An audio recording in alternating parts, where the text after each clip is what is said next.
Hi viewers, this is KV Ramesh, the director of IAS Academy, and today we are discussing about some important issues. So, from our institution, the eminent faculty, Dr. Arnaz Reddy, will explain about this issue thoroughly. So ఈరోజు topic వచ్చేసిందంటే Gulf Cooperative Council and ఆ council తో India relationships ఎలా evolve అయినాయి, ఎలా changes అవుతూ ఉన్నాయి, one by one మన ఫ్యాకల్టీ ఎక్స్ప్లెయిన్ చేస్తారు. Sir first of all welcome sir. Welcome Ramesh garu, thank you. So GCC అసలు జీసీసీ అంటే ఏంటి, అది మనకి ఇండియాకి ఏ విధంగా బెనిఫిషియల్ ఆర్ సిగ్నిఫికెంట్ రిలేషన్షిప్ ఇండియాకి ఎలాంటివి ఉంది? జీసీసీ జీసీసీ అంటే గల్ఫ్ కోఆపరేషన్ కౌన్సిల్, గల్ఫ్ సహకార మండలి అంటాము. సో ఇది జీసీసీ అంటే ఏంటంటే దాదాపుగా 6 అరబ్ దేశాల కూటమి. ఇందులో మెయిన్గా United Arab Emirates, Saudi Arabia, Oman, Bahrain, Kuwait, Qatar. So ఈ 6 దేశాల కూటమిని మనము జీసీసీ కంట్రీస్ అని పిలుస్తాం, గల్ఫ్ కోఆపరేషన్ కౌన్సిల్. మీరు ఈ 6 దేశాల జనాభా చూసినట్లయితే దాదాపు 6 కోట్లు ఉంది.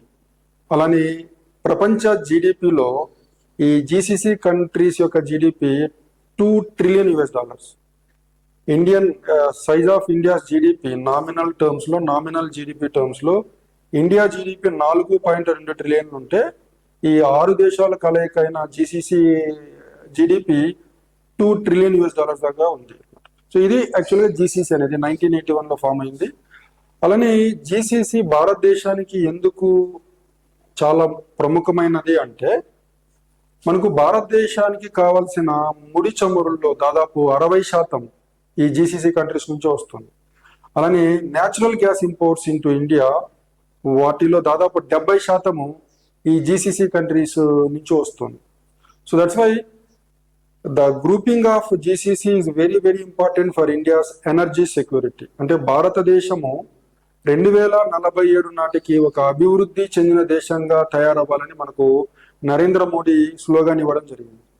అంటే 2047 నాటికి భారతదేశము ఒక అభివృద్ధి చెందిన దేశం స్థాయికి వెళ్ళాలి అంటే మన జీడిపి సైజు $4.2 ట్రిలియన్ నుంచి దాదాపుగా $30 ట్రిలియన్ కి చేరుకోవాలి. అంటే వచ్చే 2 దశాబ్దాలు 20 సంవత్సరాల్లో భారతదేశంలో ఆర్థికాభివృద్ధి చాలా వేగంగా జరగడానికి ఇంధనం చాలా అవసరం. సో ఇంధన భద్రత దృష్ట్యా మనకు జీసీసీ చాలా ప్రాముఖ్యతను సంతరించుకుంది. అలానే ఇంకొక విషయం ఏంటంటే భారతదేశం జరిపే ప్రపంచ వాణిజ్యంలో ఈ జీసీసీ ప్రాంతము అత్యంత ప్రాధాన్యత సంతరించుకుంది. ఉదాహరణకి మనము ఇండియా జీసీసీ ద్వైపాక్ష వాణిజ్యం చూసినట్లయితే ఇది దాదాపుగా $178 బిలియన్ ఉంది. అలానే మీరు యూరోపియన్ యూనియన్తో దాదాపుగా మన ట్రేడ్ $170 బిలియన్, ఆసియాన్తో $122 బిలియన్. అంటే అత్యంత ఎక్కువ ప్రపంచ వాణిజ్యం భారతదేశానికి ఈ ప్రాంతంతోనే ఉంది, $178 బిలియన్. భారతదేశం యొక్క మొత్తం ప్రపంచ వాణిజ్యం $1.157 ట్రిలియన్ ఆర్ $1,157 బిలియన్. అందులో దాదాపు 15% మనకు ఈ ప్రాంతంతోనే ఉంది. సో వాణిజ్య పరంగా చూసినా కూడా భారతదేశానికి అత్యంత ఎక్కువ వాణిజ్యం ఈ ప్రాంతంతో ఉంది, $178 బిలియన్. అలానే మనకు జీసీసీలో ఒక దేశమైన United Arab Emirates, this is the 3rd largest trading partner with India. So United States of అమెరికాతో మనకున్న ట్రేడ్ $130 బిలియన్. తర్వాత చైనా కూడా దాదాపుగా $130 బిలియన్. మూడవ పొజిషన్ లో మనకు యునైటెడ్ అరబ్ ఎమిరేట్స్ ఉంది, $100 billion. India's trade with United Arab Emirates is $100 billion. So UAE is the 3rd largest trading partner. So ఈ అన్ని కారణాల దృష్ట్యా మనకు జీసీసీ అనేది భారతదేశ సంబంధాల్లో అత్యంత ప్రాముఖ్యతను సంతరించుకుంది. సో మేజర్ గా మీరు ఏమంటారంటే energy security is the first reason, second reason వచ్చేసి ట్రేడ్. సో మనం ఈ ట్రేడ్ లో కనుక చూసుకుంటే what type of goods or services, అంటే ఎలాంటి వస్తు సేవలు మనము వాళ్ళకి ఎక్స్పోర్ట్ చేయగలుగుతున్నాం, అదేమన్నా క్లియర్ గా ఐడియా ఉంటే చెప్పగలుగుతారా? మనకు బైలాటరల్ ట్రేడ్ తీసుకుంటే ఇండియా జీసీసీ మధ్య మనకు జీసీసీ నుంచి భారతదేశానికి వచ్చే వాటిలో ఇందాక చెప్పినట్లు crude oil, natural gas, fertilizers, ఇవన్నీ మనం ఇంపోర్ట్ చేసుకుంటున్నాం. ఇండియా నుంచి agricultural products, tea, coffee, electronic equipment, textiles, ఇవి మనం భారతదేశం నుంచి వాళ్ళకి ఎగుమతులు అవుతున్నాం. అలానే మీరు ఇండియా జీసీసీ ట్రేడ్ తీసుకుంటే మనకు ట్రేడ్ డెఫిసిట్ ఉంది జీసీసీతో. అమెరికాతో ట్రేడ్ సర్ప్లస్ ఉంటే జీసీసీ కంట్రీస్తో ట్రేడ్ డెఫిసిట్ ఉంది. అంటే మనము ఎగుమతి చేస్తున్నవి తక్కువ, వాళ్ళ దగ్గర నుంచి దిగుమతి చేసుకుంటున్నవి ఎక్కువ. సో మనకి ఈ సందర్భంలో మనం ఎప్పుడు చూసుకున్నా కానీ గల్ఫ్ లో ఒక టర్మాయిల్ అనేది ఉంటుంది. సో రీసెంట్ గా చూసుకుంటే ఇజ్రాయిల్ వర్సెస్ ఇరాన్ వార్ జరిగినప్పుడు అవును. అందరూ కూడా ఆ గల్ఫ్ అనేది బ్లాకేడ్ జరిగిద్ది, ఎనర్జీ అంటే all over the globe energy security threaten అయిద్ది అని అన్నారు. సో ఇలాంటి సిచ్యువేషన్ లో మనకి డైవర్సిఫై చేసుకోవడానికి ఎనర్జీ సోర్సెస్ ఏమైనా ఆప్షన్స్ ఉన్నాయా? And this is a very very good point. ఎందుకు అంటే ఇది ఆల్రెడీ ఇండియాకి ఇది కొత్త కదా. ఆల్రెడీ చాలా సార్లు గల్ఫ్ లో క్రైసిస్ వచ్చిన ప్రతిసారి ఇండియాలో ఇంధన భద్రత సమస్య వచ్చింది. చాలాసార్లు జరిగింది గతంలో కూడా, 1991లో తర్వాత కూడా. సో అందుకని భారతదేశం ఈ మధ్యకాలంలో యాక్ట్ ఫార్ ఈస్ట్ పాలసీ అనే పేరుతో రష్యాస్ ఫార్ ఈస్ట్ లో ఉన్న రిచ్ ఆయిల్ రిసోర్సెస్ లో మనం ఇన్వెస్ట్ చేస్తున్నాం. సకాలిన్ 1 ప్రాజెక్ట్ అంటాం. అక్కడ దాదాపుగా ఓఎన్జీసీ విదేశ్ లిమిటెడ్ గత 10 ఏళ్ల నుంచి ఆల్మోస్ట్ 20% స్టేక్స్ ఉన్నాయి మనకు. సో అందుకని ఇండియా రానున్న కాలంలో ఈ మిడిల్ ఈస్ట్ లో ఉన్న క్రైసిస్ ఉన్నట్లు, ఇందాక ఇజ్రాయెల్ పాలస్తీనా క్రైసిస్ ఒకటి, ఇజ్రాయెల్ ఇరాన్ వార్ జరుగుతుంది. ఈ మధ్య రీసెంట్ గా ఇజ్రాయెల్ ఖతార్ ను కూడా అటాక్ చేసింది. So west Asia is a very volatile region. India దీని మీద ఎక్కువగా ఆధారపడినట్టయితే మన ఆర్థిక అభివృద్ధి కుంటుపడే ప్రమాదం ఉంది. సో ఈ నేపథ్యంలో India is increasing its bilateral engagement with Russia. So India's far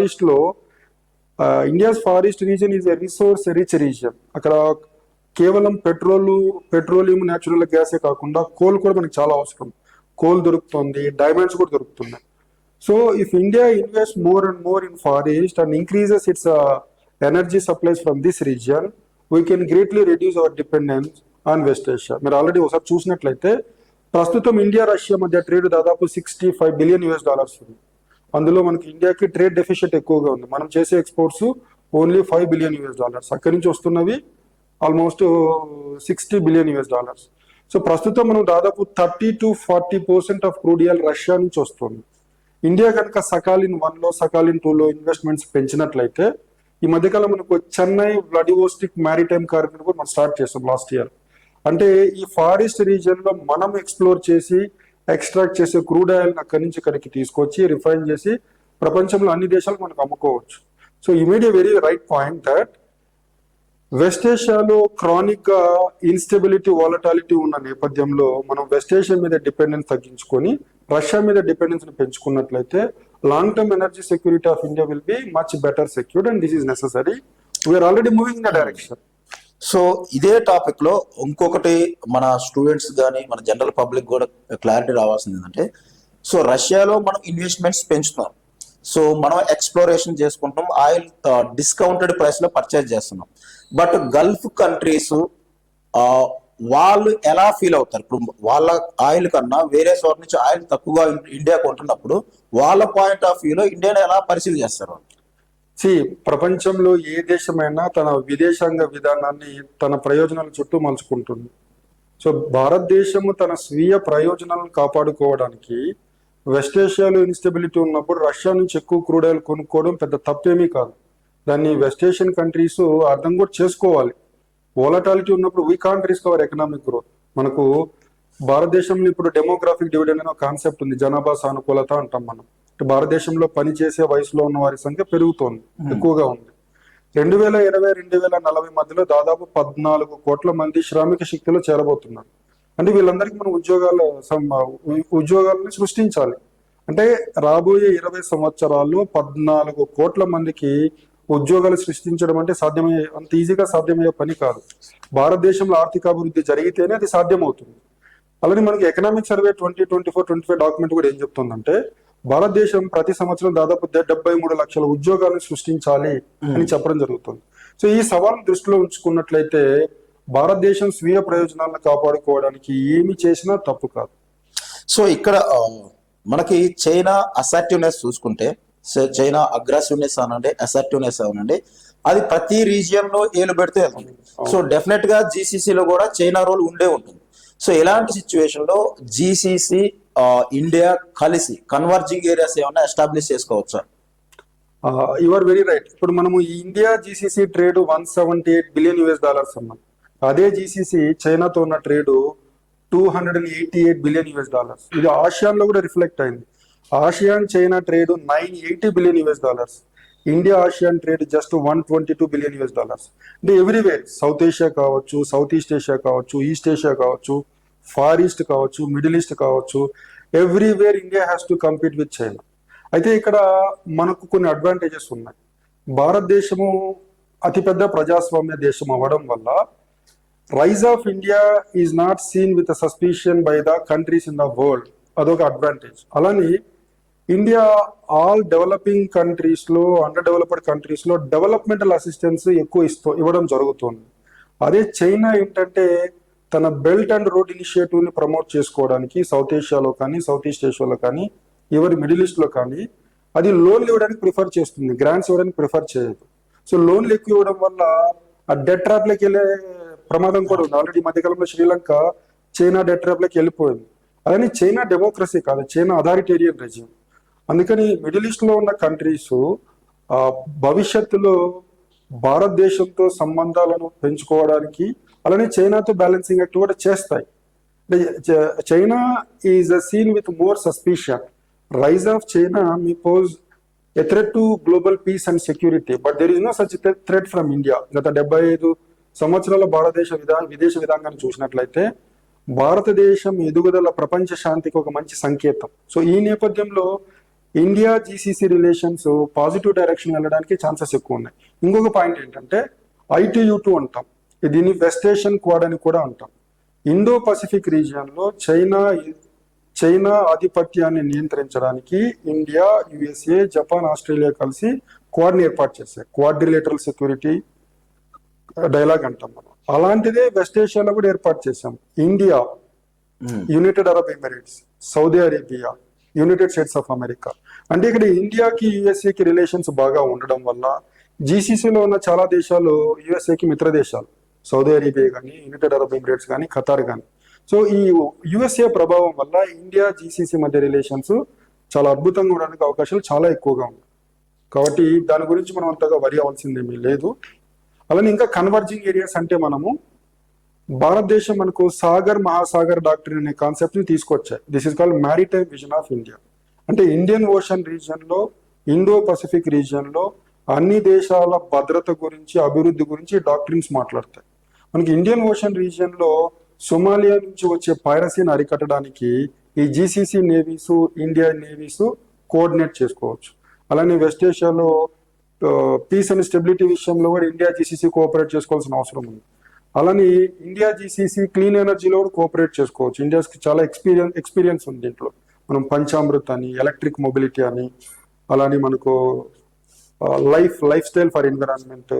so ఈ clean energy is one more area where these two countries, where India and GCC can cooperate. And along with that one more important project, India Middle East Europe corridor. ఇది Suez canal route కి alternative అనమాట. అంటే India నుంచి United Arab Emirates కి, అక్కడి నుంచి Saudi Arabia గుండా Jordan, Israel వరకు వెళ్ళి, ఇజ్రాయెల్ నుంచి మళ్ళీ మెడిటేరియన్ సీ ద్వారా గ్రీస్ దాకా వెళ్తుంది. సో ఈ కారిడార్ ని డెవలప్ చేయడానికి 2023లో అగ్రిమెంట్ జరిగింది. USA countries in Europe, United Arab Emirates, Saudi Arabia, India, ఈ కంట్రీస్ అన్ని they have come together to develop this corridor as an alternative to Suez canal route. So దీన్ని మనము India Middle East Europe economic corridor. ఇక్కడ కూడా India GCC, there is a lot of cooperation between India and GCC. So these are the areas where India's interests and interests of GCC will converge with each other. Okay. So apart from that, మన దేశంలో so many skilled అవ్వచ్చు, unskilled labor అవ్వచ్చు, they have seen Gulf as a destination for migration. Very true. So jobs purpose లో అక్కడికి వెళ్తా ఉంటారు. So వాళ్ళ యాంగిల్లో ఇండియాకి వచ్చే ఫేవర్స్, బెనిఫిట్స్ ఏమున్నాయి, అలాగే ఎలాంటి సెక్యూరిటీ మెజర్స్. జనరల్లీ మైగ్రేట్స్ అంటే హోస్ట్ కంట్రీలో ఒక రూల్స్ ఉంటాయి, ఒక లీగల్ సిస్టమ్ ఉంటుంది. అలాగే ఇక్కడ నుంచి వెళ్ళేటప్పుడు వాళ్ళకి ఎలాంటి భద్రత, మన కంట్రీ వాళ్ళకి ఇన్సూరెన్స్ ఇవ్వాలి. సో ఇక్కడ మనకు ఈ జీసీసీ కంట్రీస్ లో భారతదేశం నుంచి వెళ్ళిన మైగ్రెంట్ వర్కర్స్ దాదాపుగా 90 లక్షల మంది ఉన్నారు, 9 మిలియన్స్. ప్రతి సంవత్సరం వాళ్ళ దగ్గర నుంచి ఇండియాకు వస్తున్న remittances $50 billion. So this is one very important dimension in India GCC relations, contribution of migrant workers to India's foreign exchange reserves. అలానే మీకు జీసీసీ కంట్రీస్ లో కఫాలా సిస్టమ్ అని ఒక సిస్టమ్ ఉంటుంది. సో ఇందులో ఏంటంటే భారతదేశం నుంచి వెళ్ళిన శ్రామికులు ఈ దేశాల్లో ఒక వ్యక్తి దగ్గరనే పనిచేయాలి. అంటే వాళ్ళు స్వేచ్ఛగా నచ్చిన చోట్ల నచ్చిన వరకు చేసుకునే స్వేచ్ఛ వాళ్ళకి లేదనమాట. దీనివల్ల ఈ మైగ్రెంట్ వర్కర్స్ యొక్క హ్యూమన్ రైట్స్ వయలేట్ అవుతున్నాయి అని ఇంటర్నేషనల్ లేబర్ ఆర్గనైజేషన్ లాంటి సంస్థలు కూడా చెబుతున్నాయి అనమాట. ఈ విషయంలో జీసీసీ దేశాలు చాలా చేయాల్సిన అవసరం ఉంది. సో ఇండియా జీసీసీ దేశాల మధ్య ఈ మైగ్రెంట్ వర్కర్స్ యాంగిల్, ఈ హ్యూమన్ రైట్స్ యాంగిల్ కూడా ఉందన్నమాట. సో ఇండియా జీసీసీ దేశాల నుంచి కొంచెము ఒత్తిడి పెట్టు, ఒప్పించో ఈ భారతీయ శ్రామికుల యొక్క స్థితిగతులను మెరుగుపరిచే ప్రయత్నం చేయాల్సిన అవసరం ఎంతైనా ఉంటుంది. సో ఇవి కాకుండా ఇంకేమన్నా ఇరిటెంట్స్ అంటే డిస్టర్బెన్సెస్ క్రియేట్ చేసే ఏరియాస్ ఏమన్నా ఉన్నాయి? సో ఇండియా జీసీసీ మధ్య ఇరిటెంట్స్ అంటే ఒకటి, మనము 2004 నుంచి జీసీసీ కంట్రీస్ తో ఫ్రీ ట్రేడ్ ఏరియా అగ్రిమెంట్ అంటే గూడ్స్, సర్వీసెస్, ఈ కామర్స్ లో చేసుకునే ప్రయత్నం చేస్తున్నాం. 2004 అంటే దాదాపు 20 సంవత్సరాలు దాటిపోయింది. 20 సంవత్సరాల నుంచి కూడా ఈ ఫ్రీ ట్రేడ్ అగ్రిమెంట్ కావట్లేదు. ఎందుకంటే there are issues of divergence between India and GCC. So ఇది ఒక ఇరిటెంట్ గా మనం చూడొచ్చు. We are not able to come together, India and GCC is not able to come together. రెండవది చైనా ఫ్యాక్టర్, ఇందాక చెప్పినట్లు increasing assertiveness of China in the Middle East. అది ఇందాక చెప్పినట్లు జీసీసీ చైనా ట్రేడ్ దాదాపుగా $288 billion. India trade with GCC $178 billion. అంటే India ఖచ్చితంగా చైనాతో పోటీ పడాల్సిందే ఈ ప్రాంతంలో. సో ఈ పోటీ పడే క్రమంలో కొంచెం జీసీసీ చైనా దగ్గర అయినప్పుడు ఇండియా జీసీసీ మధ్య రిలేషన్స్ కొంచెం స్ట్రెయిన్ అయ్యే ఛాన్స్ ఉంటుంది. ఇంకా మూడవది, ఒకవేళ ఏమైనా ఇరిటెంట్ అరైజ్ అయ్యే అవకాశం ఉన్నది migrants, the human rights issues of migrants in the GCC countries కూడా it may become an irritant if they don't handle them properly. So ఇలాంటి సిచ్యువేషన్ లో win win situation, both regions has to be benefited, like India and GCC both win win situation లోకి enter అవ్వాలంటే ఎలాంటి steps India side నుంచి as well as GCC side నుంచి వస్తే మనకి better గా ఉంటుంది? So India already enjoys very very good relations with GCC. So ఇప్పుడు ఈ కంట్రీస్ ఇన్ జీసీసీ దగ్గర they have got lot of investment. So they are already investing their money in India's infrastructure. ఉదాహరణకి మనకు maritime vision 2047 ప్రకారము ఇండియాలో ports develop చేయడానికి 80 లక్షల కోట్లు కావాలి, 80 lakh crores. అలానే మనకు నేషనల్ ఇన్ఫ్రాస్ట్రక్చర్ పైప్ లైన్ కి దాదాపు 110 లక్షల కోట్లు కావాలి. గతిశక్తి అంటున్నాము, పిఎం గతిశక్తి మాస్టర్ ప్లాన్, సాగర్మాల్, ఇవన్నీ కూడా ఇండియాలో ambitious infrastructure projects. Lakhs of crores of money is required. This money is available with countries in GCC. They are already investing. LNG terminal build cheyadamlo. This is one area where India can attract foreign direct investment, which is a resource rich in GCC. They can come and invest because they also return. They also want returns for their investment, and they are guaranteed of good returns if they invest in India. They are already doing that. It has to be taken forward. Alani manaku clean energy lo kuda every country across the globe is an impact. They are getting impacted with climate change and global warming, irrespective of who is responsible for that. So cyclones severe అవుతున్నాయి, intense అవుతున్నాయి, drought severe అవుతున్నాయి. Middle East countries, they are going to face the shortages of water because of impact of climate change and global warming. So ఈ climate change and global warming ని deal చేయడంలో India has got very rich experience. So ఈ విషయంలో కూడా India GCC cooperate చేసుకోవచ్చు. అలానే ఇందాక నేను చెప్పినట్లు ఇండియన్ ఓషన్ రీజియన్ ద్వారా ఎనర్జీ సప్లైస్ చాలా హెవీగా వెళ్తూ ఉంటాయి సూయేజ్ కెనాల్ ద్వారా. So they are called vital sea lines of communication. ఈ vital sea lines of communication secure చేసి ఇంటర్నేషనల్ ట్రేడ్ని స్టెబిలైజ్ చేసి అన్ని కంట్రీస్ ప్రాస్పరిటీని అచీవ్ చేయాలన్నా కూడా ఇండియన్ ఓషన్ రీజియన్ లో ఈ జీసీసీకి ఇండియాకి మధ్య నేవల్ కోఆపరేషన్ చాలా important. We already have that, it has to be further strengthen. So these are the areas where India and GCC can go ahead further improving their relations. Okay. So this is yours. మనం ఇప్పటిదాకా India GCC relationships ఎలా start అయ్యాయి, ఎలా benefit అవుతున్నారు both countries. So ఎస్పెషల్గా చూసుకుంటే ఇండియాకి GCC ఎందుకు అవసరం అంటే ఎనర్జీ సెక్యూరిటీ కోసం our migrant workers are finding jobs, అలాగే alternate trade routes, alternate for Suez canal. So many angle చూసుకుంటే ఇండియా నీడ్స్ జీసీసీ, అలాగే GCC needs India to sell their products, that is crude oil. So both win-win situation, and we hope our relation should go favorable in nature and future. Thank you. Thank you Ramesh.